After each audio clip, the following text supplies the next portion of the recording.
What's good, y'all? It's the Demouchet REACT, and we're back with another video. Who we got today, C? Today we're back with another American reaction. Yes. Super excited about this video, guys. If you're new to us and we're new to you, make sure you scroll down, hit that subscribe button, and turn on the post notification bell because we're on the road to 100K. And we cannot get there without you guys, all right? Join the family. Without further ado, let's get into the video.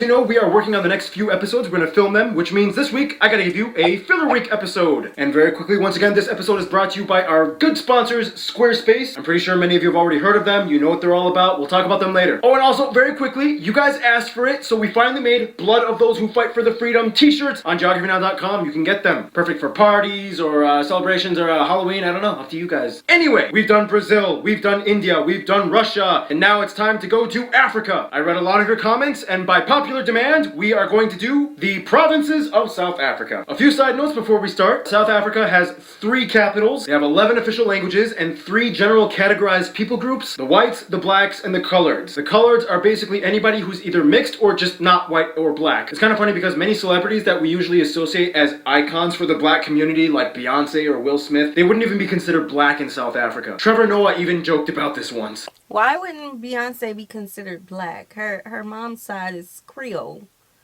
Okay, so Creole and her dad has Caribbean descent. So that means every black person in the United States will not be. I just feel like once they hit the U.S., you're considered black. But if you want to do like how you guys be mentioning to us a DNA test and you see how far back your history goes, then you're considered somewhere between the line of a color. Like Beyonce isn't even considered mixed. She's black. Right. I'm black. You're black. I'm black. We would not be considered black in South Africa. That did not hit me. We wouldn't be considered black in South Africa? No. We be colored? Right. All this time y'all been looking at us as coloreds? That's crazy. Oh, man. Let's talk about it. Also, many people groups in South Africa have kings. They hold very important roles of influence for their communities, but on a legislative level, they don't really have government power. And finally, pretty much everybody speaks English or Afrikaans to some degree, maybe a little less in the rural areas. But yeah, in order to intercommunicate, English is usually the first language choice. All right, and with those notes in check, let's begin. First one, Eastern Cape, birthplace of Nelson Mandela. The capital is Bisho, but the largest cities are Port Elizabeth and East London. The largest people group being the Xhosa people. That's right, get it right. Xhosa. Also known as the language of Wakanda. Yeah, that's the language they're speaking in Black Panther. Although keep in mind the Click languages actually kind of originated from the Khoisan people group, but you know, you're not even listening. Moving on. Right now, this guy, Zwelonke Sikau, he holds the title of the current king of the Xhosa people. They also have a lot of chiefs and like minor kings, I was told. One of them got arrested. It's complicated. In events, you might see people wearing traditional clothing and articles like the Intrepeta and Ikria and the Ukakata worn by women, whereas for men you might see the Inkawa, Isidanga, and Umka headbeads. There are tons of beautiful sites like the Hole in the Wall, the Valley of Desolation, the Tsitsikamma Forest, and they have one of the only few ski resorts in sub-Saharan Africa. Yes, on rare occasions it actually does sometimes kind of snow here, especially in the winter months of like July, August. Keep in mind we're in the southern hemisphere. Free State, the golden gateway to the heart of Africa. Capital is Bloemfontein, also known as the Fountain of Flowers. It's also the judicial capital of South Africa. This was basically the old Boer Orange Free State. It was established by white Dutch colonizers that were kind of running from the British. So yeah, quite a few white Afrikaans people here. Now the largest group that lives here are the Sotho people, and just like we talked about in the Lesotho episode, they are basically the brothers of Lesotho. They have the same customs, traditions, language, and history. They wear the Basotho blanket. I know we will pronounce it Soto. Right, so it's Sotho. But it's Sotho. The Sotho. The TH still has that pronunciation, but it's Tu. Right. And not Tho. Right. Sotho. Yeah, because I always get confused which one it is. But I say we say it all the time too, though. Yeah, yeah, they say that we say it, but I'm like, well, what is it?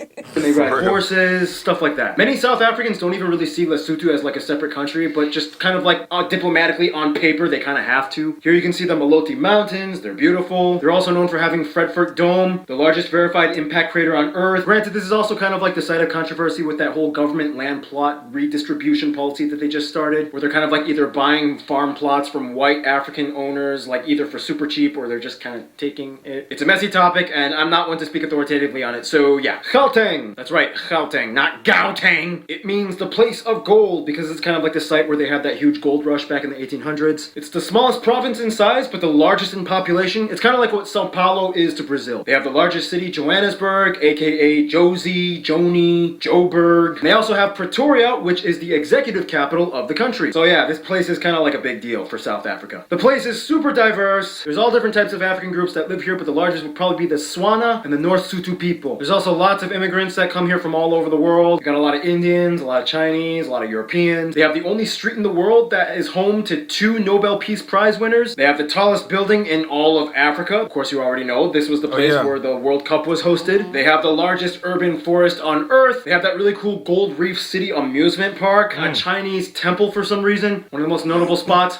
Freedom Park. It's beautiful, lots of monuments there. But overall, yeah, it's kind of like the big shot province that keeps the whole country functioning. KwaZulu-Natal, the Zulu Kingdom, home of the Zulus. Capital, Pietermaritzburg. However, the largest city is Durban. As the name implies, it is the place of Zulus. Natal is derived from Portuguese for Christmas because Vasco da Gama kind of discovered the place on Christmas Day. Obviously, once again, this is the epicenter of everything Zulu. You've probably heard of them. Shaka Zulu, the military leader, Zulu clothing, Zulu tradition, Zulu music, everything. They are essentially the cousins of the Swazi people that we talked about in the Eswatini episode. They even have the same Reed Dance Festival. Even many of the white people that live here, they speak Zulu as a second language. They have a king, this guy. He actually had to take refuge on St. Helena Island to kind of avoid being possibly assassinated by his uncle. So I've been told Gandhi used to live here and now tons. Yeah, his son is now king, which Yeah. recently just happened. Right. You know what I'm saying? We can say recent because it's still this recent. It's not like years ago.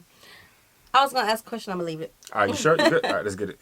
Of Indians have moved in, and it's really interesting because this is the only province in which Indians kind of surpass the whites in owning all the big businesses. They are known for also kind of being like the best water activity province. You can do pretty much everything: surfing, diving, kite surfing. It's all here off the coast. Durban is a really cool city. The Drakensberg Mountains are right there, and you can find the highest peak, Mafadi, that they share with Lesotho. Oh, and if you come here, try some bunny chow. Bunny it's like chow. a really popular fattening dish. Limpopo, the Why y'all didn't tell us to make the bunny chow? Right, that look easy. It looks fun. It looks appetizing too, A bread.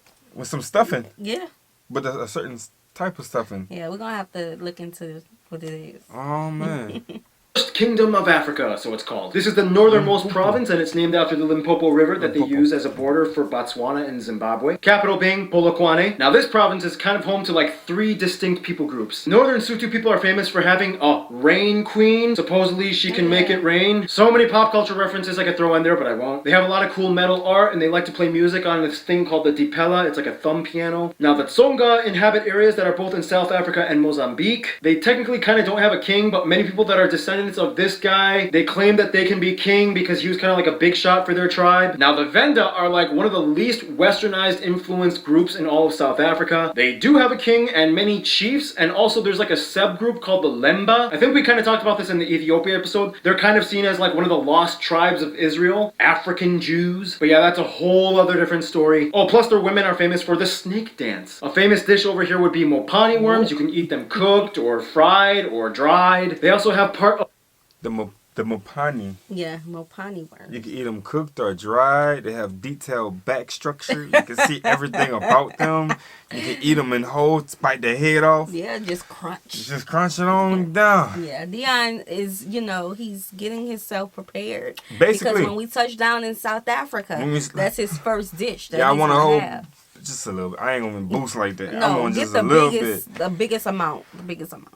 This is good, though. Yeah, you gonna let me know if it's good? I'm going to tell you it's good anyway so you can try it. No. I know it's going to be hitting, right? Gotta Nope. be. Ugh, the I famous hope so. Kruger National Park in their province. And this is also kind of the province that deals with that controversial illegal immigrants slash refugees from Zimbabwe thing going on. Mpumalanga, the place where the sun rises. Capital Nelspruit, don't know if I pronounced that right, or Mbombela. Again, just like we discussed in the Eswatini episode, this is the province that has Swazi people. They are basically the exact same people as the ones in Eswatini. They honor the Swazi king, and many of their chiefs just live in South Africa. Just like Lesotho, many South Africans don't even really see Eswatini as a separate country, but it's kind of more like a parent's house with a fence over it. Otherwise, there's the Ndebele people. They also have their own king. And they're also famous for having those women that have like really big beaded necklaces and those brass bands all over their necks. Sometimes it elongates their necks, very similar to the Karen tribe in Southeast Asia. They also have those really cool geometrically painted houses. However, those patterns were actually kind of like a little bit of a secret code that they used to kind of hide from their enemies and the Boers. Otherwise, they're very famous for the Blythe River Canyon, the third deepest canyon in the world, and also possibly the greenest. Lots of amazing hiking spots, one of the oldest caves in the world. Northern Cape, the largest province, yet the least populated. Capital is Kimberley, aka the city that started the whole mining industry. Also home to the San, the most ancient people in the world. Now, this is an interesting one. For one, it has the highest white population ratio out of all the provinces in South Africa at over 40%, mostly Afrikaners of Dutch descent. Here you can find the Khoi and San Bushmen. Now, these are the original people that speak the Click languages. They aren't even related to the majority Bantu peoples that migrated from West Africa thousands of years ago. There aren't too many of them, but they're kind of like the originals of South Africa. Otherwise, much of the province is arid or dry or desert. It's kind of like where the Kalahari Desert starts and then just kind of meanders into Namibia. Lots of cool sites though. For example, the Orange River, the longest river in South Africa. The Kimberley Big Hole and Mine Museum can be found here. There's the Wonderwork Caves where you can find ancient San rock paintings. Big, vast open domain with ancient mystery and natural treasure. The Northwest Province, yeah, I know what you're thinking, known as the Cradle of Humankind. Capital, Mahikeng. It used to be called Mafikeng. The largest people group here are the Tswana. They are literally siblings of the exact same Tswana people that we talked about in the Botswana episode. I love how we can just give you guys shortcuts by referencing videos that we already made. It's funny though, because South Africa actually has more Tswana people than all of Botswana. Now, they don't have a king, but they have many chiefs, actually richer than many of the kings in South Africa. It all had to do with platinum mining. That's right. This province is the largest platinum producer in the world. It's also famous for kind of being like the Las Vegas of South Africa. It has that Sun City place, which is like a casino resort on a dormant volcano. But yeah, otherwise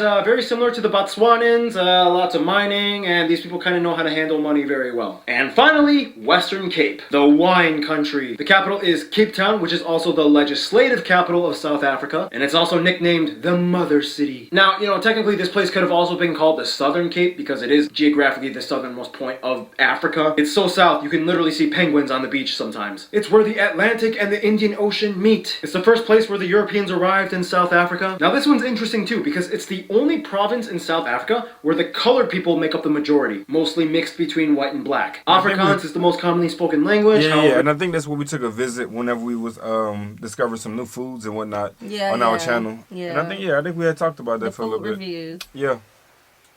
English is used a lot in Cape Town. So many iconic places to visit, like Table Mountain, Robben Island Prison and Museum, colorful houses of Bo-Kaap, Cape of Good Hope, Cape Point, these cool mountains. But yeah, beautiful place, interesting backstory, and wine country. They love wine here. And that is it. We've been reacting to South African content for about a good 4 months. Yeah. 4, not 4.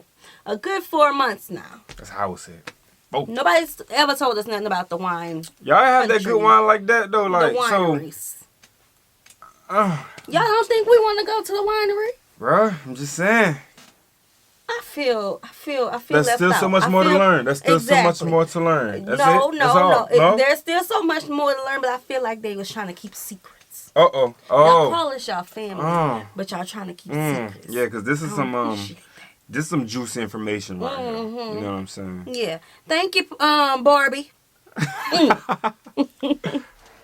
The provinces of South Africa. Before we go, just want to give a huge thanks to our sponsors, Squarespace. For those of you who don't know, Squarespace is a I believe so. Yeah. Everything is cool. Yeah, definitely. Everything is all good. We good. All right. Yeah, this was like a pop quiz. Yeah, I feel, but he threw some nuggets in there that we didn't know about. Yeah, some good nuggets. We're gonna hold it there. We're gonna talk about this. So this, it helps us further. Of course, we've been doing research ourselves because y'all know why. But it helped us to see, exactly the people groups, where the most people groups are. And y'all know we want to do like a little whole tour with all of the people groups and learn their cultures and just get a broader taste of South Africa. It's very interesting that we would be considered colored there. Very interesting. So let us know which one of these locations to y'all is like eye candy. Like which one of these is more of a spot that you think will fit us more to visit. You know what I'm saying? So and then to think about the babies too as well. Yes, our babies, because they're coming with us. Facts. Yeah. So we hope you guys enjoyed this video with us. Like this video, subscribe, turn on the post notification bell. We have enabled our super thanks if you like to support the channel that way, as well as our join feature to become a VIP member of the channel. Send in your reaction requests through our description box below. We'll see you soon. Peace.